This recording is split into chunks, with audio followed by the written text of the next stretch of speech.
Welcome to the latest episode of Leverage. We have Joel Kadish back. I'm back. You're back. I feel like you never left.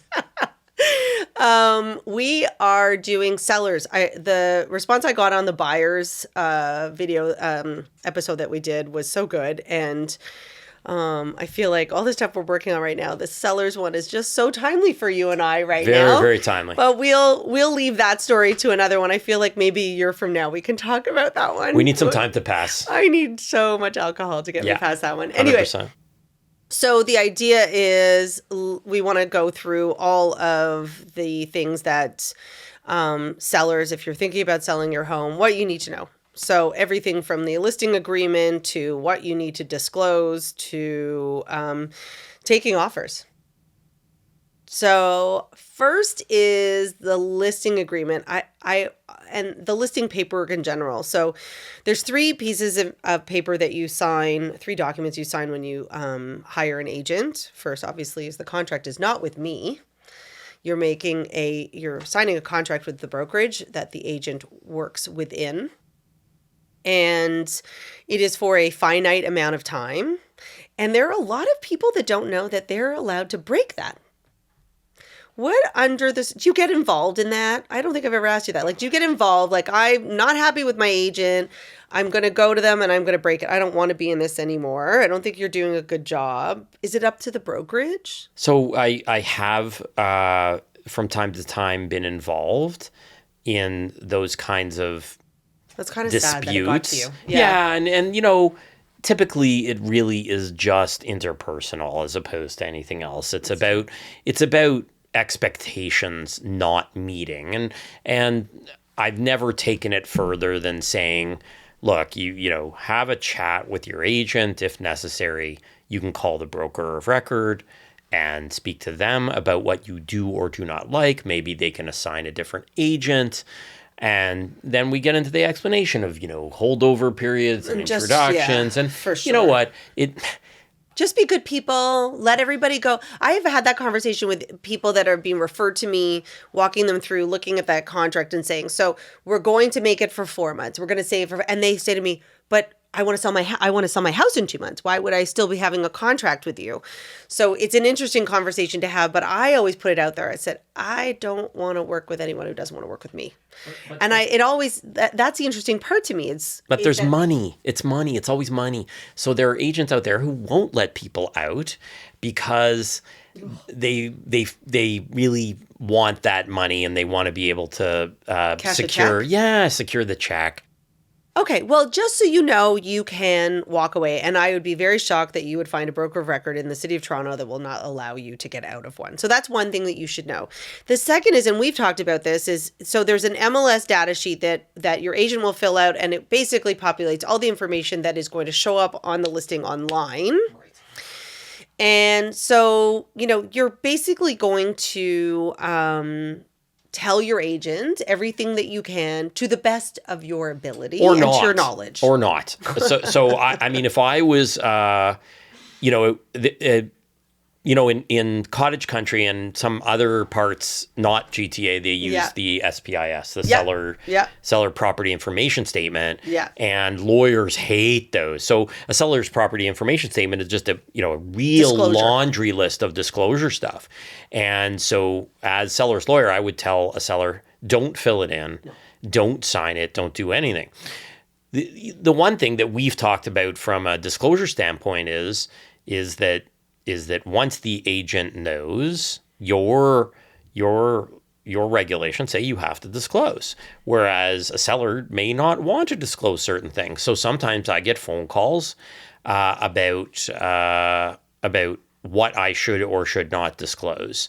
And one of the more interesting things was where someone was killed, on or about the property. Right. And I said, by no means should you tell the agent, because once you do tell the agent has to disclose that, and then the property can become what we call stigmatized, right? Nobody wants to go near it. Right. Well, I mean, we've also had this conversation, and if I had $1 for every time an agent, came into a home that I had that was listed, that was a little older and said, well, has there been any water in the basement?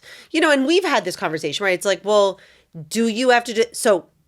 I have seen multi-million-dollar homes, brand new, a year old, get water in their basement. It is not a new versus an old. But, the question is, if you had water in your basement 10 years ago. That's right. And you fixed it. Is there, or. I just had a really interesting discussion with a young agent about this. So I said to him, Was it water? Yeah, it was, well, sort of. But I said to him, do you keep a binder for your house? Like, does Joel Kadish have a binder for his house that shows every repair and everything you've ever done? Most people don't. I don't. Like, I did when I moved in, my powder room, bathroom exploded on my living room, and I just blamed my son, right? For not plunging appropriately. Sure. Okay. Anyway, it ends up that there was a major little problem. My driveway. Major little problem. Yeah, my driveway ends up getting digged up. Everybody says to me, "Are you going to sue the seller?" I say, "I don't know any good lawyers, so no." But I paid it and I sort of moved on. But now, when I sell the house, let's say I sell the house in 20 years, do I have to say, when I bought the house in 2017, I did this repair on the toilet? I don't think I do. I think once I think something is fixed, then I don't have to disclose it. So I had this whole chat with this young agent because the agent was so concerned about their disclosure obligations, because there was this thing with the brick and whether it was caused by freezing water and then defrosting water and freezing and defrosting, because it was so it had this cycle, so it was wrecking some bricks. So the question is, I said to him, "Are you an engineer? Are you qualified to make this disclosure, or can we say no, they replaced all of the stuff and it's okay?" But these discussions happen all over the city every day about what do we say and what not to say, and we're all worried about getting sued later or having those horrific letters come. 100%. And was it? It might have been you, or it was another lawyer that said to me, anyone can sue you for anything. Yeah, we literally. I mean, but if you live your life worrying about that. No, exactly. Right. We say if they can spell your name, they can sue you. Like, there's no magic to litigation per se, but litigation is costly, time consuming, and incredibly uncertain. So you're not just going to dive into litigation unless you find that carpenter ants have destroyed, the second story, and the second story is holding on by a thread, and your whole house is going to essentially it's not livable. Having said that, I also have clients who would sue someone over a check not showing up the next morning. I mean, I do. Absolutely. But I think it's, risk tolerance and what appetite you have to get aggressive about it, for sure. But back to our original discussion about disclosure and what we tick off in those boxes when we list, we do have an obligation to be careful. You have an obligation to look into whether or not what information is accurate. And so there is liability both on the agent and on the seller to make sure that information which is being conveyed is accurate. So I remember on the same vein, I had a house years ago that we did a pre-inspection, and we found asbestos around a pipe in the furnace room. Super typical, by the way. And so we had it removed. It was my seller was just one of those people. She was a little bit anxious about it. She didn't want it to be there. She wanted to be able to say that wasn't something that was going to be found.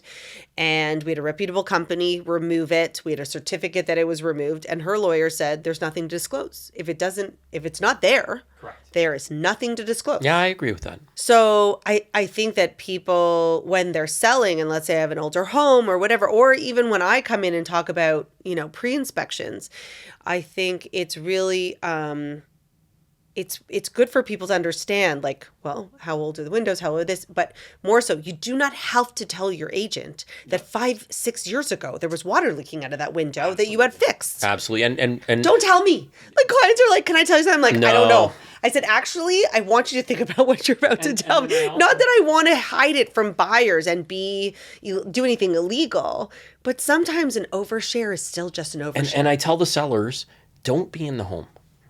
Don't ever be in the home when the buyers come through. Oh, God, no. Because you might answer a question, an innocent question. Oh, How's the sprinkler system work? Or for a buyer's visit, even when it's closed, even when it's sold, don't be there. Don't be in the house. Don't be there. Also, you know what I love, and I don't know if you've ever advised any clients on this, when your clients are like, the buyers want a walkthrough. Yeah, they'd love to, and I've had older clients who've like they've raised their children in it, and they're so home proud, and they're like, oh my God, we'd love to, and I go, absolutely not. I said, please don't do it. Yeah, because the buyer wants to know where the shutoffs are and where this is and where that is. Hire a contractor.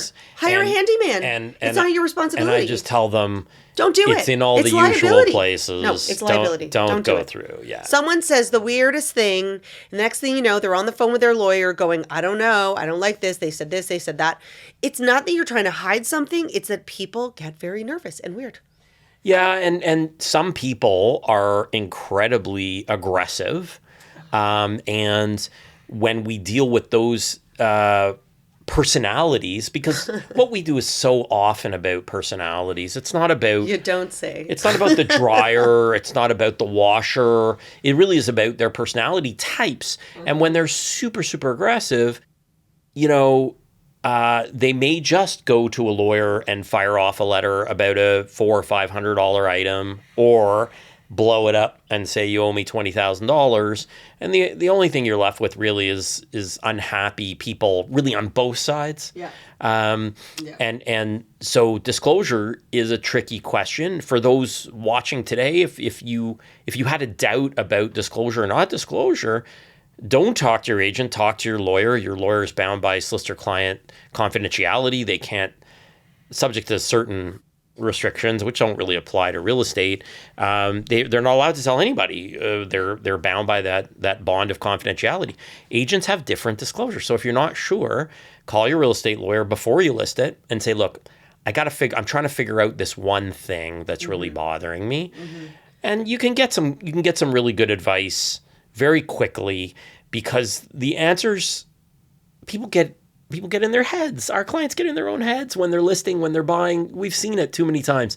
The answers are usually pretty simple, self-evident. Yeah, but they hear stories, and someone tells them a story, or they read a headline, or that person got sued, or they lost everything. They became homeless because they didn't tell them that there was water in their basement, but they didn't read the whole article.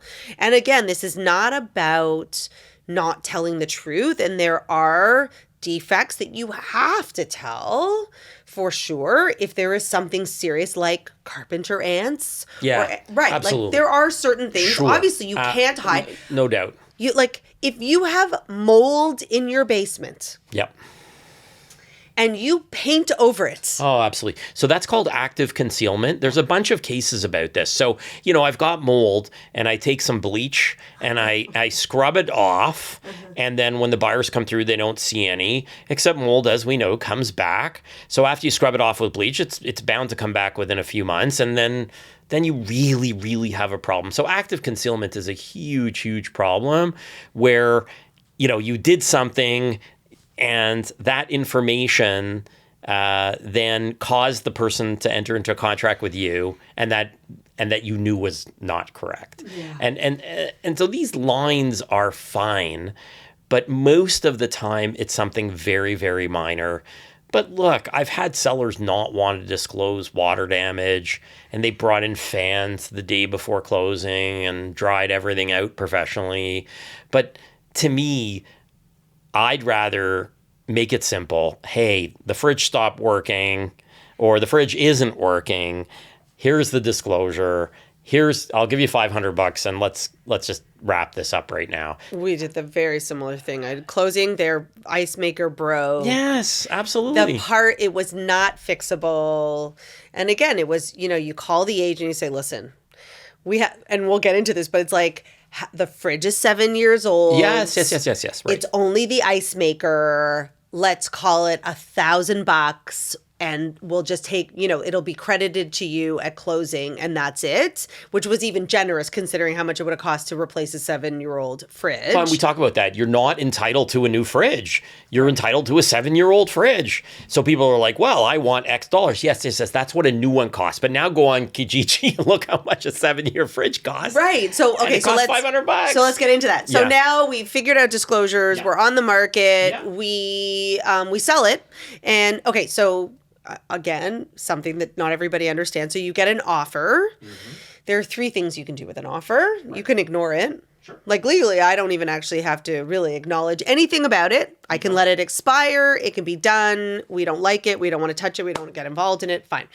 2 is you can accept it exactly as is without any changes whatsoever. Deal is done, finished, or you can make changes to it and send it back to the buyer.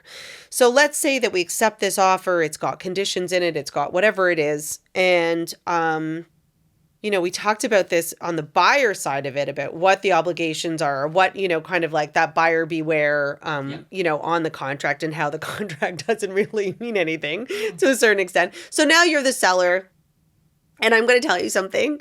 9 out of 10 times before you close, something will break. I don't know how it is that the gods of appliances or whatever it is, I don't know, but something The air will break. conditioning gods are cruel. No, it's truly like it's amazing how like a knob falls off or the ice maker breaks or your stove or whatever it is. And listen, there are people who will be like, don't say anything. We're not going to say anything. We're going to pretend like we never saw it, and they're going to close. And, as we said in the buyer's episode, you can take them to small claims court. Sure. But it's crappy and it happens. But if you're the seller, you're going to be a good person. You're going to tell your agent, you're going to say, what do we do? Right. And hopefully your agent is also a good person and says, let me talk to them. Let's come up with a solution that makes sense for both sides. But yes, first of all, what is good working order? So I sold, I know. So one of the main clauses is that the seller warrants that the chattels and fixtures will be in good working order at time of closing. That clause will not extend past. Right. Right. Okay. Absolutely. So you go in, it's my favorite, the buyer visits. They go in, they mean nothing. I mean, I do them also, but the reality is that you're really going in on the buyer's visit to make sure that the house is not being destroyed. You're making sure there hasn't been some major flood, that, you're not going, I love it. We're going to flush all the toilets. What is that going to do? And you're not in. I've got mother-in-laws coming in, flushing toilets, turning sinks on. There's nothing I can do at that point. By that time, there's nothing you can do because you're not entitled to an inspection unless the contract says you're entitled to an inspection. Unless it's conditional. Not even that that it's conditional on Absolutely. that. Okay. So good working order. So I had a condo that closed. The agent comes in, does her buyer visit, calls me. I swear to God, the morning of, and like it's closing that afternoon. And she goes, oh no, it was closing the next day. Sorry. And she goes, the pressure in the water head in the main bathroom. That's very serious. Is only 50%, and 50% of it is coming out into the tub. We expect you to fix this by tomorrow before closing. And I'm like, so first of all, I'm not a magician, and I have a lot of really good trades, but I'll tell you right now, it would be almost near impossible for me to find a plumber that will fix anything in 24 hours. So there's two legal concepts for water: potability and flow. That's when you deal with cottages. And, it's a joke, right? Because when we talk about flow, we always say, when you stand under the shower, does the soap come off? But people find the weirdest things and they take videos of them. No, I got videos. And they said 4 a.m. Yes, I got right, videos. Before closing. Joel, I'm irate because, and then you get a fan in the washroom that goes clunk, clunk, clunk. And which is 9 times out of 10 too. And we walk around the office, we show them to everyone, mockingly. and we say, Home Depot's the answer. But these people are irate. They're not just, upset. But this is on the agent's part. Like when you go and you say, listen, we're going to a buyer's visit and we want to make sure, that there's nothing major. The reality is that this buyer, and I'm not like, I get where they were coming from, but they didn't do a home inspection. That shower had been like that since day one. And if you wanted that fixed, that should have been part of, we sold that condo as per the fact that there was a shower. And by the way, the owner used that. So it's interesting, going back to my question. So what is good? Yeah. My client used that shower 100%. for 7 years, just that way, never had it fixed because in her mind, it was in good working condition. Absolutely. That was fine. And not only that, but there's been no change. So we, as lawyers, we look for, was there a change? So everything freezes as of the date the agreement of purchase and sale was signed, right? Okay. So that's like, let's call that a demarcation point, because you have to get the property in the same condition as it was on the date the agreement of purchase and sale was signed. So if the water pressure was the same, Right. then the proof is on the buyer to say there was a change between. Right. So if you didn't check it. If you didn't check it, it's your problem. Have a nice day. Exactly. And you know what? If it's a condo or a house, like, that's one of those good luck issues, right? Good luck trying to fix that in a million days, not just one day. But we do find that the quality of the parties and the quality of the agent really matters with these small disputes, because when I talk about Rachel Levy, I say she stays with you. So after the agreement signed, That actually didn't sound good. she stays with you right until the end. Get rid of her. No, you can't. She stalks you on socials for sure. But a lot of agents just stop. That's where the service comes to an end. Right. And then they say it's up to the lawyers. And that's the worst thing in the world, to let lawyers mess everything up. They mess everything up. Oh my God. Except if you were dealing with what we're dealing recently, and then it's definitely dealing with the lawyers. But sure. But I agree, and I think that that's customer service, man. When you go into a home at the end, you need to, yes, it should be. So if you go in and you're like, you know what? The fridge is not working. It was cold. Now it's not working, whatever. Different. Yes, but again, going back to what we talked about in the buyer's episode, you still have to close. You still got to close. You still got to close. It's not going to stop. But the lawyers will discuss. And again, you hopefully also have good lawyers on either side. Absolutely. That are going and to discuss it as human beings and how to come to a reasonable an abatement agreement of the purchase price or a credit on the other side. Crediting the statement of adjustment. So statement of adjustments is an accounting between vendor and purchaser. So as opposed to, I don't want a new fridge, right? I just want cash so I can go buy my own fridge if it breaks. Which is what so you want. So a $750 credit, a $500 credit. We shoot some emails back and forth, and hopefully, but the one thing I do want to tell people, and you know this, we're talking about 98, 99, and 1 or 2. 1 or 2% of the times things go bad. 98, 99% of the times. I call it theory X, theory Y. People are good or people are bad. I agree, except I'll tell you, it's so interesting. It also, I think, depends on the market. When COVID was happening, people ate like I was going to say a horrible word, but like they would just eat garbage and live with it, and just were like, oh my God, I won a house, $300,000 over asking, and I beat up 56 people, and they wouldn't give a shit if the fridge was working or not. No. And now I've got agents calling me going, the water pressure is it? And because money is, and I get that.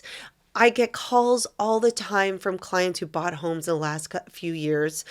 They're fine. They're going to make their mortgage payments. Are they sleeping well at night? No. Is it costing them a lot of money to live in their house? Yes. So when you go and you're out with buyers now, that mortgage payment is double, triple what it was. They're not so excited about eating humble pie. They're not happy about the water pressure. They want everything perfect. And so it really does come down. And I'm referencing something that we can't talk about, but you see the difference when you have a good agent on the other side who has a good relationship with that person and that buyer, and when you don't, and if they have control over what's going on and they can manage the situation. So, on that note, so you've accepted this offer, everything's fine, and the check doesn't show up. Right. So and it's not done until the check. So I had a client the other day who said, "How come it doesn't show that it's sold?" And I said, "Because the check's not there yet." What it is. So there's 3 components to a contract, and this is any contract, by the way, not just real estate. So a real estate contract is special because the law in the province of Ontario says anything where you deal with land has to be in writing, because land is such a special asset that the legislature said, no, it must be in writing. And so there's no verbal agreements to purchase or sell lands in the province of Ontario that are they're enforceable. So it takes a whole lot of nonsense out of it right away. But any contract has three components: offer, acceptance, and consideration. So the offer is the offer, acceptance, one party accepts, and then the third component is consideration that passes between. So that's the deposit. So you guys have a rule that says they have 24 hours to give the deposit.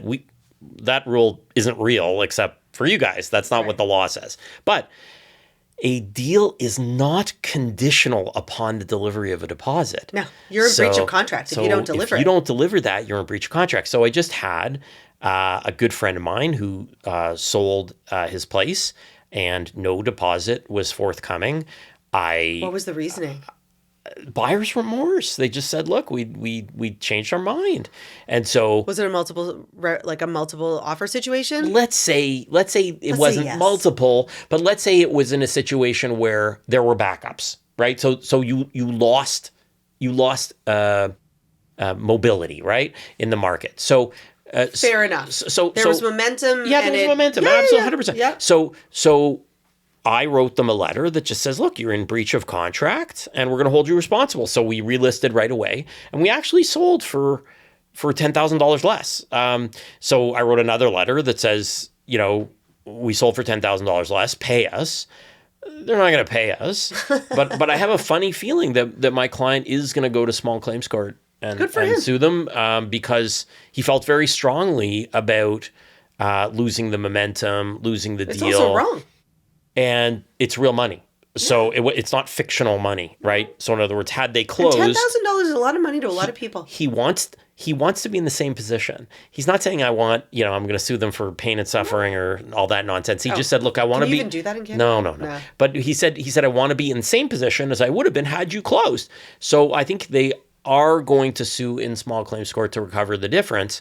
But again, the main thing that we're saying is that deal is not conditional on delivery of the deposit. Once you sign and accept, you owe that check. And particularly where it's unconditional. And here the deal was unconditional. Right. And we talked about using conditions to get out of deals. You can't do that either. Right. Our highest courts have said you have an overriding obligation to act in good faith. And I've talked about good faith before in some of our earlier work. And so now let's play it forward.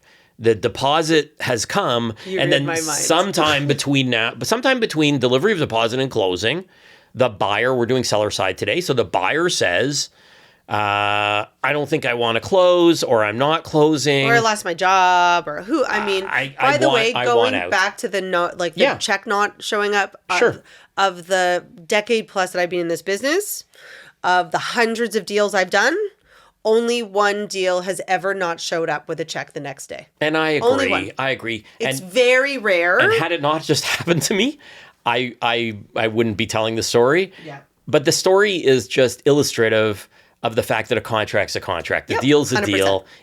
It's not conditional upon that delivery. Okay, so we have the deposit check. They decide buyer's remorse. Sure. So now the buyers come to you in some way and say, we want out. Well, there's no out. There are certain things that real estate lawyers can do. And there are times where I see a storm coming, the iceberg to the Titanic, and I say, no, we need to bring a court lawyer, a litigation lawyer on now. And we need a bigger room because I would love to bring in my friend who does real estate litigation to talk about the reality of litigation with you and I. Because the reality of litigation is it's absolutely horrific. Right? Cost, time, like you uncertainty. Said, once you get there, everybody loses. Everyone loses. Yeah. So but you have to get the right advice. And this is sometimes a distinction between experienced lawyers, inexperienced lawyers. You have to make sure that you're getting the right advice because it is consequential. A buyer who doesn't close, what's a deposit? What does the word deposit mean? A deposit is a genuine pre-estimate of the damages that you'll have.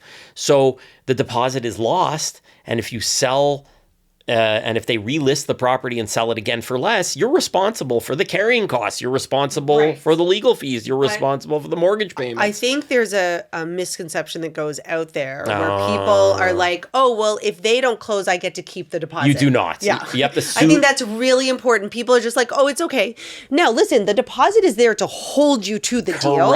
It is the good faith, and that's why, you know, if there's any concern, for example, or anything that you were like, you know what, I want to see a bigger deposit on this. And by the way, it's one of the reasons why I don't love long closings, but I feel like we could have a whole other episode. I don't like long closings, but I think that that is a really finite point to make is it's not an automatic. It could sit in a trust account for years. Absolutely. So while you spend it on litigation. If we brought in your broker of record right now and said, if a lawyer writes to you and says, give me the deposit, we know that your broker of record is going to say, I need one of two things to release a deposit. I need a mutual release, which directs me what to do with the money, where everyone is signed. So that's the buyer, the seller, the listing agent, the listing agency, and the buyer's agency, right? So 4 parties to that release. Yep. And then, or I'll take a court order. And a court order that binds me, that says, you, Slavens, release the money to this party. Right. So those are the only 2 things, mutual release or court order, under which a real estate agency will release a deposit under dispute. Yeah. And that's why we hope we can settle disputes before it gets to that point. But there are times, when the market bent, I had a significant transaction that went sideways, and it did go to litigation, and my clients did lose money, and the carrying costs of this home, empty, right, were a lot of money. Yeah. Did they come out exactly whole? No. And again, they settled because they knew the long run of the litigation would be too hard. But this is where expertise is involved. How you show a contract is broken, what a seller should or should not say. So in other words, no one should ever say, call your realtor and say, I'm not closing. That's what we call anticipatory breach of contract. And for that, you can just kill the contract today. Yeah.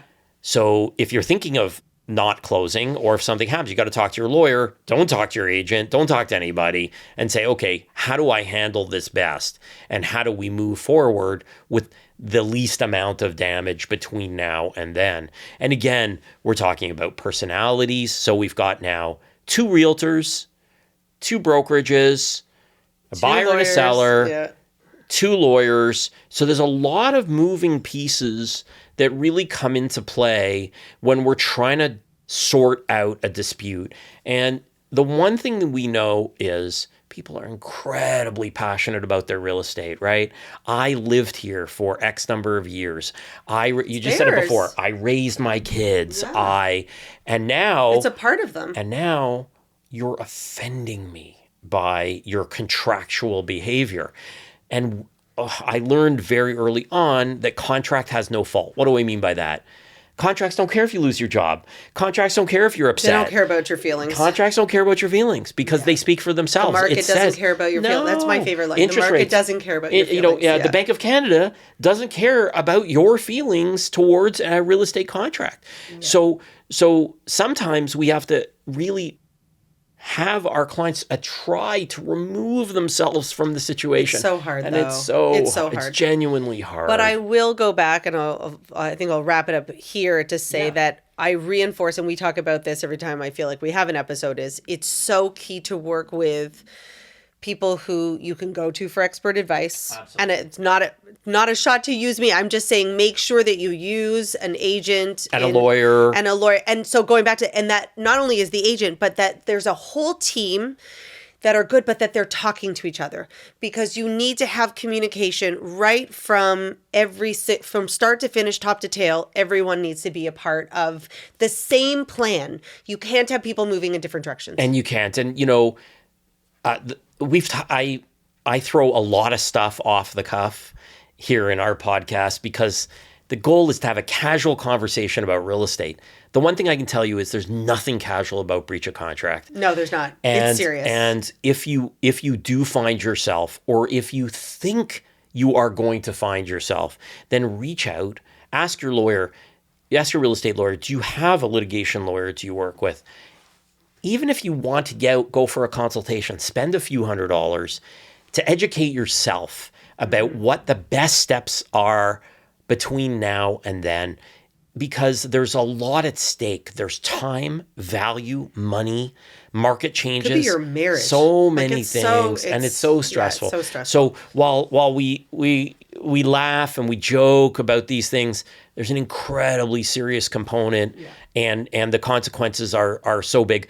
You know, you and I babysit people's most significant transaction of their lives, and I think we don't take that for granted. I think we're grateful to be involved, and I love my families. Keeps me up at night sometimes. I love but we take it very seriously, and so I'm like Mama Bear. So like, when I no tell one's going to take advantage of my clients on my watch. Exactly. So when I tell you that if you see it coming, get that expert advice, call somebody.